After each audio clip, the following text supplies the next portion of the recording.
So far, these people are already in the hole, I don't know, $500,000 or $600,000. Well, this sucks. This is exactly why YouTube exists. It's for weird, eccentric people like me that don't work anywhere else in normal modern society. The good things about that is, let's move on and weld something. Yes. It was all wrong. Thanks for nothing, Soviets.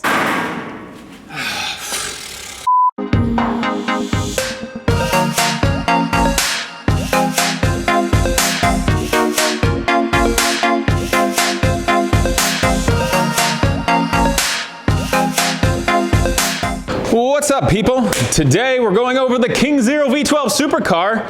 Yeah, you probably guessed that from the whole lead-in and walking the car up. Anyway, today is pretty exciting for me. Put it down on the jack stands just the other day, so I had a better opportunity to look at the visuals, the proportions of the car, the body, how the angles look. Am I getting it right? Am I screwing up? Is it symmetrical? And the difficulty of it being in the corner, or the fabrication station as I might call it, is it's very difficult for me to see the car from further away. And as a note, with regard to artists, and I'd like to thank people that are good at engineering, but probably actually the people that were good at engineering in the past who did real engineering drawing with the T-square and stuff, you all know that the human eye is very good at picking up right angles, parallel lines, and things of that nature, and seeing things are symmetrical. But if you're jammed up in a corner, it's too difficult to see, and I don't trust just measuring it. Because even if you measure it and get points right, that doesn't mean that some lines won't be off a little bit. So today I want to go over some things that are mistakes, maybe some Bob Ross happy accidents, things I'm changing and how to work that. Also, I welded on what I will call the left rear quarter panel, and right back here is what will be the right rear quarter panel, if you can see it here.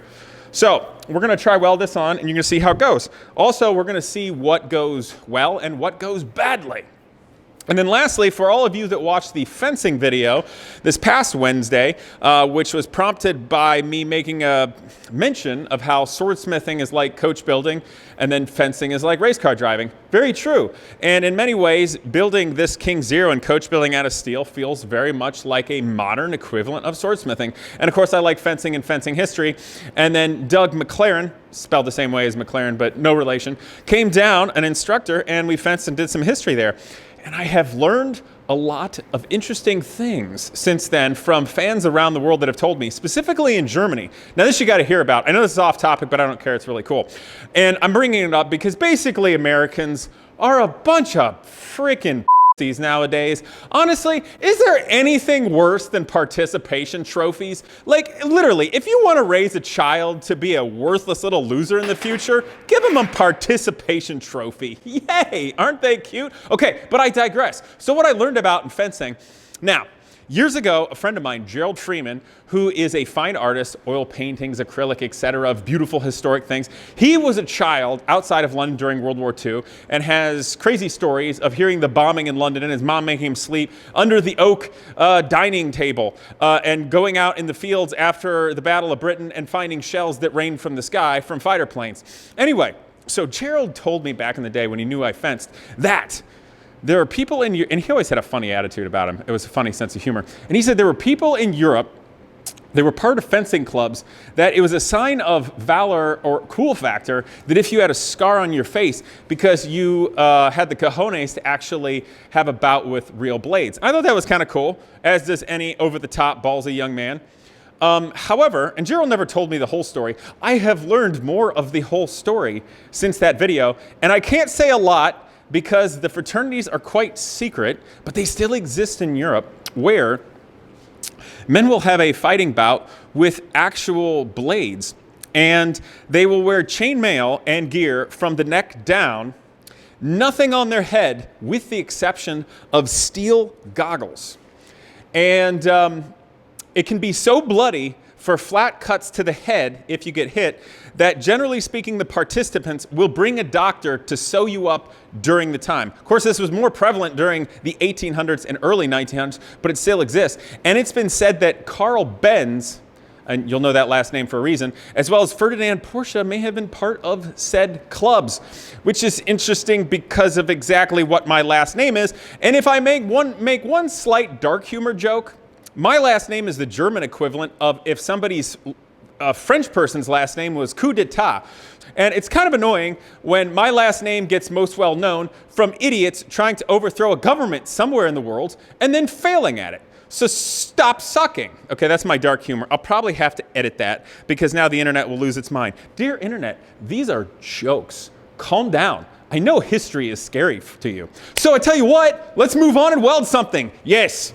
Okay, you guys, so I'm pretty darn excited about this angle. It looks really pretty. I want to show you what's going on. So, check it out. Obviously, you can see what was, I'm trying to think what I'm trying to say here. The mindset of the original Italian art that has inspired this. I tried very hard to get the lines and the angularity right in terms of also the balance. Now, let's talk about art and form as well as the craftsmanship of the metal here. Because this panel here is what I did yesterday. There's some things that went well and there's some things that went badly. But first, with regard to the art. So if you look up here, way toward the nose, that triangular area on the side does in fact differ from the original car I took the inspiration from. It's bigger and drops down a bit farther. Now, the good things about that is, one, I gotta fix the aerodynamics of this car because the original thing I got inspired by was a show car and the aerodynamics sucked, okay? And I actually want a proper supercar or sports car that doesn't just try to lift the front end right off the road and not cool. So, done some creative things there. Now, the nose, as it is up here, this triangular part, looks a touch chunky as you see it, and I hope you got a good vantage point here. It comes down further. The original car, it was a bit pointier. So the original car came to the same about point, but the lowest part of it was probably 3.5 inches higher than there. So there was less area. Now, the good thing about that is because it's down low, this point at the bottom, just ahead of the front tire, is also the lowest point of the chassis.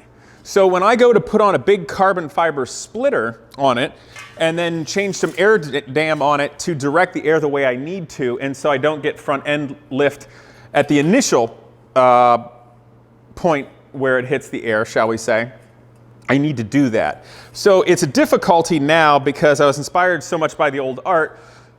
It's trying to balance making this work for the aerodynamics and the utilitarian aspect about being a supercar, but still trying to balance the art of the car. Now, the nose being a little bigger like that, there's nothing wrong with that. However, the quarter panel here in the side of the car does represent more of the Italian art of the original show car a little more carefully.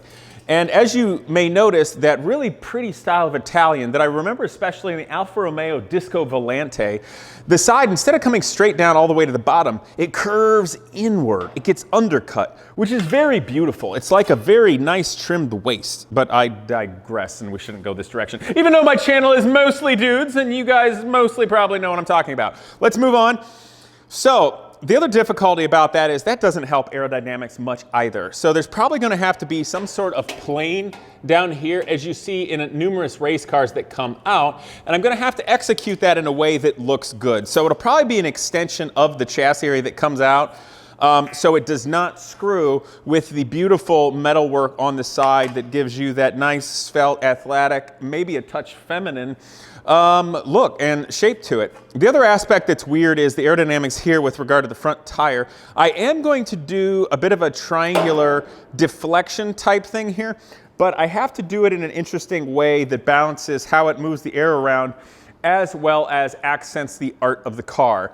So since the front end is a bit chunkier, there needs to be a visual weight added more to the side of the car, and I think I can fix that with this right here. But it'll be painted in such a way so it doesn't look heavy, if that makes sense. So for instance, the yellow Genius Garage C4 Corvette, where the only thing on it from a Corvette are the taillights, versus the blue Grand Sport C4 Corvette, that's actually my car, they look totally different in a similar sort of means. So I've got to blend it, and I really want to reflect the beauty of the Italian art. Also, you can see in the back, hopefully you can still see it, the opening here will look larger to you than what it will end up being, because I am going to do a somewhat similar taillight structure to what the original show car was, where it's a band that goes the whole way round. And then when you have the visual weight of a tail light coming around, then your opening will be smaller in the back. And I am going to use this opening with screening to vent hot air from the engine bay as well the radiator. So that's going to stay the same. Now, into the actual structure of this. I'm bringing it in closer. Oh, man. Well, this sucks. Okay, so I was recording and I just noticed this is my mallet. And if you notice, it slid down here like that. That's not a very great mallet. I was trying to use this to jam in the side of there the other day to make something work because the wheel was still on and it didn't work and the mallet's kind of lame. Okay, moving on. So here is a view that I normally wouldn't show you, or maybe not me, obviously I am, but other people wouldn't show you because it doesn't look very good. She's looking kind of ugly. I actually had to cut all the supports and lower it about 3/4 of an inch because way back when I first started blowing this drawing up to make my own drawing, I found an architectural drawing of it, which was kind of like a bootlegged Russian drawing of the original Italian car, and it was wrong. It was all wrong. Thanks for nothing, Soviets. So I had to fix that because I screwed up and used that at the beginning, and it got proportions all off. Don't listen to a Russian that's trying to be cool like the Italians. It doesn't work like that. And if this starts World War III, so be it.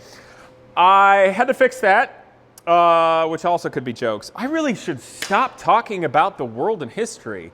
People generally can't take it, mostly in the United States. I don't know about the rest of the world. I need to get out. But we can't get out, it's Corona. You can't even say that on the internet. I'm just going home now. I'm done. Dinosaur crotch. Yes, made you look. I don't care anymore. We're gonna weld something. It's gonna be great. In fact, I'm going to do it with mighty cold rolled steel here. Look, it's like a snap bracelet from the 80s, and it might kill you. Much like steel was used over 100 years ago to forge an industrial empire and take Europe and the United States from an agrarian society to industrial fancy things. Whew, I am off the rails. This is actually just Pepsi, okay? I had toast for breakfast, 3 coffees. That was probably one too many. Oh, screw it. Let's weld something. Finally, Casey already just said that. Broom, seriously, be gone.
Yeah, this is entirely what my life has become. Casey, why don't you just keep it on track and just build and say nice things all the time? Because this is real life. I do this a lot. I'm a real person. And I get real screwed behind the scenes a lot. Remember that whole thing about backstabbing? Yeah, even right now, people are doing really stupid things in racing and making dumb choices and thinking, I don't actually know literally everything that's going on. Stupid.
You guys, now is the time to bring this video to a close with a life lesson. It's time for me to stop working on this because I am not doing a good enough job working on it as a craftsman, as an engineer, or as an artist right now. And you guys can tell from this video, I'm edgy about something. Something is bugging Casey. Let's talk about it. So you all may have seen that I did the video where I said I'm going to Indy. Well, I don't want to mess around anymore. It's time to do something big, and professional racing and open wheel racing, American racing is what I want to do. Obviously racing the Indy 500. And frankly, I'd like to go out there and give a really difficult time to all those other IndyCar drivers. So you may have seen recently I did a Silver Crown sprint car test where some people, and by the way, the people behind the racing I'm doing right now, none of you know, and none of you can figure out from my videos, so don't bother trying to project. They put me in a Silver Crown car because a bunch of people decided rough and tumble figure out if I was just a loudmouth YouTuber or I could actually drive and have what it takes. Well, it turns out I'm more than just a loudmouth YouTuber person and actually can drive a race car. So it went very, very well. And these people that were behind it, monetarily, as well as getting things in order, were going to give myself and another young person a shot, a real shot, to go racing and do the professional thing, because they would like to see that happening, because they too know that racing is a wealthy person's sport that's so insanely exclusive nobody ever gets into. No matter how talented and good a person you are and how good you could be for the sport, it doesn't matter, because it's really about money. Money can be defeated though. So anyway, the interesting thing is, wonderful things were in progress and going to happen and make to happen, and big things are in order.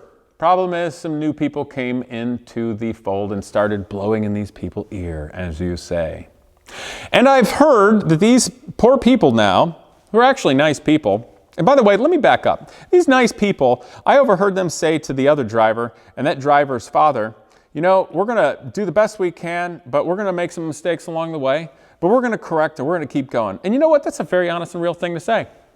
Sadly, some of the biggest mistakes they have made have been before anything has happened at all. And so far, these people are already in the hole, I don't know, $500,000 or $600,000. Haven't even turned a race car of their own.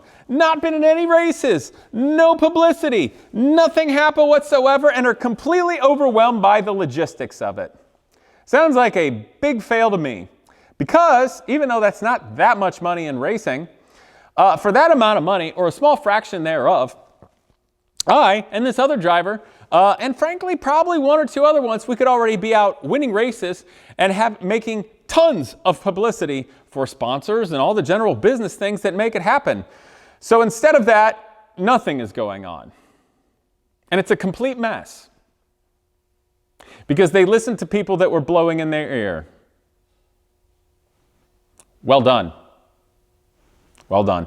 So it appears that I won't be going racing with those individuals. So why am I reasonably positive with a slight bit of snark? Well, the slight bit of snark just comes from me being a competitive person that just doesn't give up. Hence why I like race car driving, okay? But why am I kind of positive?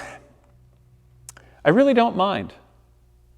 That if you're going to do business with people and the communication goes to pot and they just go try to do their own thing and make a bunch of mistakes and set everything back, I'd rather them do it at the beginning before we get started, because I can go do something else, something bigger, because I've got so many cards up my sleeve. Anyway, guys, positive thoughts for the future. I hope you didn't mind entirely all the rants. And I swear to you, we'll be doing a lot more cool work in the next video, because by the end of January, I want all the steel on this car. And in February, it's time to start smoothing it out, priming it, and painting it so it's gorgeous. We put a little ceramic coating on it. I think that'll look beautiful, which means I'll have to be really careful of it when I'm doing the interior and finishing all the plumbing and wiring and such. And also to the people that I guess were going to be behind me going racing and all of us doing something really big and awesome together, I am really sorry, but I don't know what to tell you. Should have listened to me more. We could have already been out winning and racing and having lots of publicity. Come on, guys. Like, why do people do crap like this? Gee willikers. Anyway, well, onwards and upwards. See you guys next time.